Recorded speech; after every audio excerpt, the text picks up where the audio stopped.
तो अभी रिसेंटली एक बहुत ही शानदार मूवी मैंने देखी। मूवी में एक्ट किया है जैकी चैन ने। सुना होगा आपने उनके बारे में, शायद आपने उनकी कुछ मूवीज भी देखी हों। ही इज़ 1954 बॉर्न, तो उनकी उम्र अभी के समय में 70 साल की है। Right, it's 2024 right now. 2023 में उनकी एक मूवी रिलीज हुई है और वही मूवी के बारे में मैं आज के इस वीडियो में आपसे बात करने वाला हूँ। बहुत इंस्पायरिंग वीडियो मुझे लगा, इनफैक्ट बहुत इंस्पायरिंग मूवी मुझे लगी। तो मुझे लगा कि मेरी जो लर्निंग उस मूवी को देखकर है, मुझे आपके साथ शेयर करनी चाहिए। ये मूवी जैकी चैन और बाकी जो स्टंट मैन होते हैं उनकी लाइफ से बहुत ज़्यादा इंस्पायर्ड है। दिखाया गया है कि जैकी चैन कैसे एक फादर, एक हस्बैंड, एक एक्टर, एक ट्रेनर, एक स्टंटमैन, कैसे एक इंसान अपने जीवन में मल्टीपल रोल्स प्ले करते हुए कैसे कितनी कितनी दिक्कतों का उसे सामना करना पड़ता है।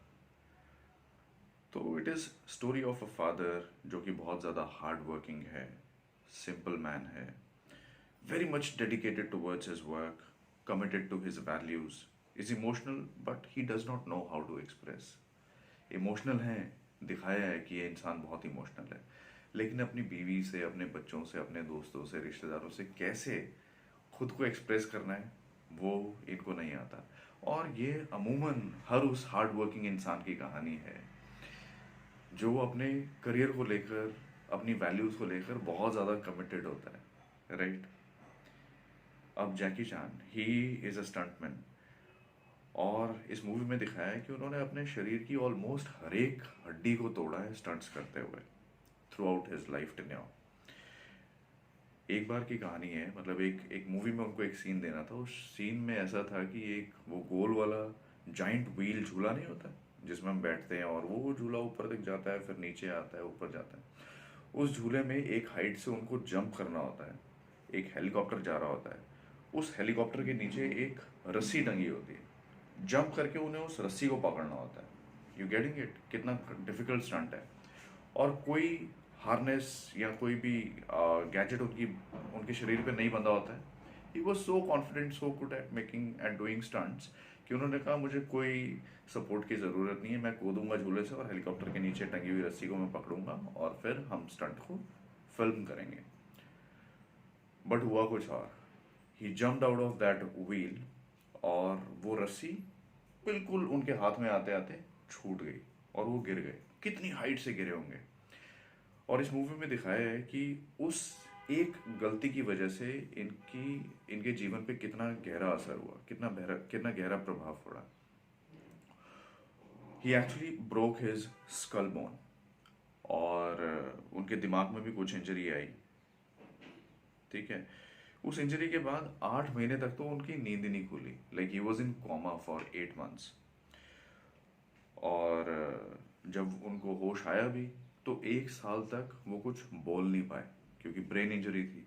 ब्रेन जुबान को कमांड नहीं दे पा रहा था कि बोलना कैसे है। मन में विचार थे, थॉट्स थे, he wanted to express himself, but जुबान काम नहीं कर रही थी। 1 साल तक ही अंडरवेंट दैट पेन।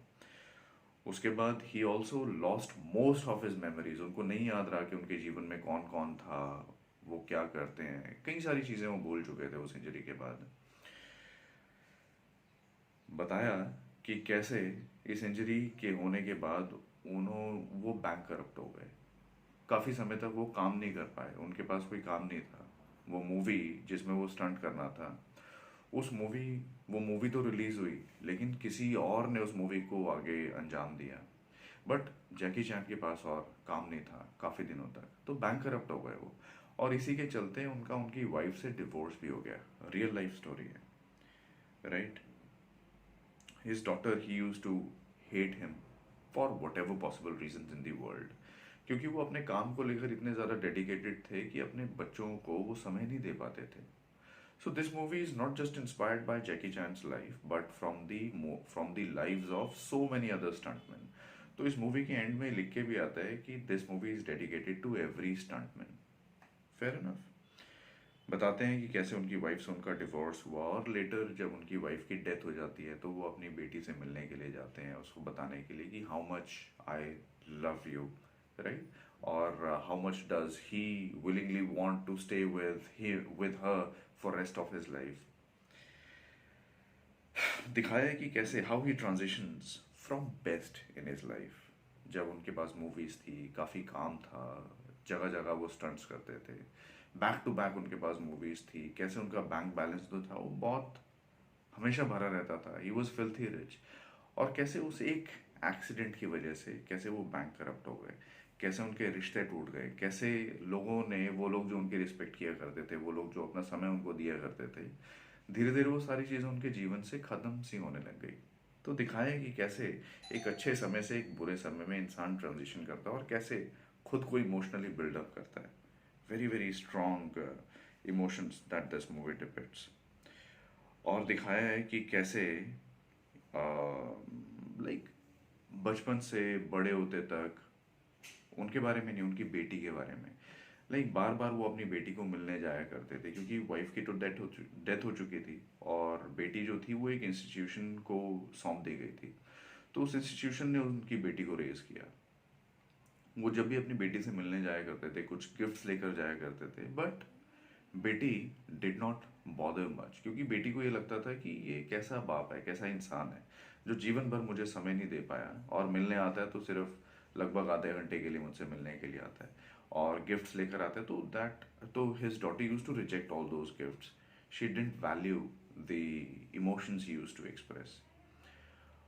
बहुत ही पेनफुल सिनेरियोज इस मूवी में दिखाए हैं और बताया है कि कैसे वो जो मोमेंट्स होते थे वो इंस्टीट्यूशन में, when he used to sit with his daughter on the table, ठीक है, टेबल के एक तरफ उनकी डॉटर बैठती थी, एक तरफ वो बैठते थे, दोनों आपस में बात करते थे।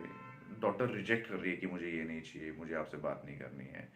ही यूज टू टॉक, बट एक कैमरा लगा रहता था उस इंस्टीट्यूशन में विच अमूमन सारे बच्चों को मॉनिटर करता था जब भी उनके केयर टेकर्स उनसे बात करने के लिए आते थे या उनके गार्जियंस उनसे बात करने के लिए आते थे, उनके पेरेंट्स उनसे बात करने के लिए आते थे। तो वो रिक्वेस्ट करते थे कि वो जो रिकॉर्डिंग है, वो जो क्लिप है, इंस्टीट्यूशन में जो लोग काम करते थे उनको रिक्वेस्ट करते थे कि प्लीज़ मुझे उसकी कॉपी दे दो, मैं अपनी बेटी को देखना चाहता हूँ। तो we use to collect all those memories, फिर घर जाके उन रिकॉर्डिंग्स को देखा करते थे। Very painful. फिर मूवी में एक सीन आता है जहाँ पे दिखाते हैं कि he meets an old friend. एक पुराने फ्रेंड से वो मिलते हैं और वो फ्रेंड अब अपने जीवन में एक बहुत ही टॉप नॉच पोजीशन पे पहुंच चुका होता है, अपनी अपने जीवन की ऊंचाइयों को, अपने करियर की बुलंदियों को छू रहा होता है।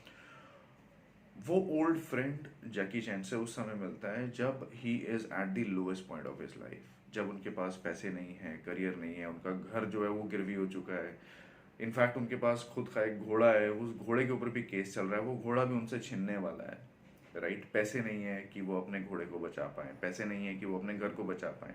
तो कैसे एक इंसान जिसकी उन्होंने अपने, while he was at the peak of his life, दिखाया है कि इंसान कैसे जब अपने जीवन के बेस्ट पलों को जी रहा होता है तो कैसे वो दूसरे लोगों को इग्नोर करता है। लेकिन दिखाया है कि जो लोग अपने बेस्ट समय में दूसरों की मदद करना नहीं छोड़ते हैं, कैसे समय वापस आकर तो उनकी मदद करता है उस समय जब उन्हें उस हेल्प की मोस्ट रिक्वायरमेंट होती है। तो वो इंसान जिसकी उसके बुरे समय में उन्होंने मदद करी होती है किसी एक पॉइंट ऑफ टाइम में, अब वो इंसान इनके पास आता है और कहता है कि Jackie, since you help me when I was at the lowest point in my life, now I want to avail the opportunity to help you come out of the situation in which you are right now. तो फिर जब वो इंसान अपने जीवन के lowest point पे होता है तो वो सुसाइड कमिट करना चाहता है, right, but Jackie inspires him कि सुसाइड कमिट करने की ज़रूरत नहीं है, बिकॉज जैकी सेज कि jumping down is easy but stepping down is hard. Jackie कहते हैं कि कूदना और जान देना बहुत आसान है, लेकिन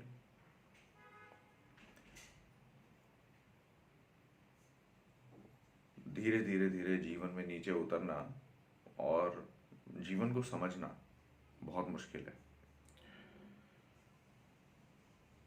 So jumping down is easy, stepping down is hard. फिर he says, you always have an option to choose from life. Your decision is what makes the difference. Hard times and adverse circumstances is when you learned yourself and your near and dear ones.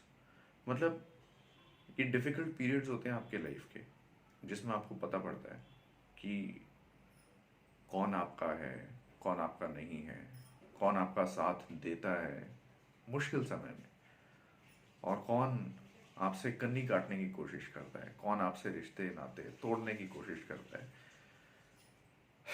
आपके difficult times आपको सिखाते हैं और बताया है कि quitting is the easiest thing that you can do, but choosing to stand up, step up, taking charge of your life is the most difficult thing that one can do while he is transitioning from that lowest phase in his life. मतलब भाई give up कर देना तो सबके लिए बहुत आसान है, बहुत आसानी से कोई भी गिव अप कर सकता है, लेकिन उस मुश्किल समय में रहते हुए उन दिक्कतों का सामना करना, उन मुश्किलों को कैसे हेड ऑन फेस करते हुए उन मुश्किल समय में, उन मुश्किल परिस्थितियों में आप कैसे जीवन को देखते हो, कैसे उन मुश्किलों में आप सॉल्यूशंस ढूंढते हो, कैसे आप वो सुरंग के आखिर में, एंड में एक जो छोटी सी लाइट है, उस लाइट को आप ढूंढते हो और उस एक लाइट, उस एक उम्मीद के सहारे आप धीरे धीरे धीरे धीरे आगे बढ़ते हो और कैसे आप अपने जीवन में रिवाइव करते हो. That's what this movie is all about. तो अगर आपको लगता है कि दिस स्टोरी इंस्पायर्स यू, तो let me tell you, this story is actually a summary of a movie which is named as ride on. Hotstar पर ये movie available है. You can watch this movie for yourself. Very very inspiring story. तो अगर आपको लग रहा है कि you want to C a movie that inspires you, you are going through a very low point of time in your life, then you can watch this movie. I wish you all the best. मिलते हैं in the next video.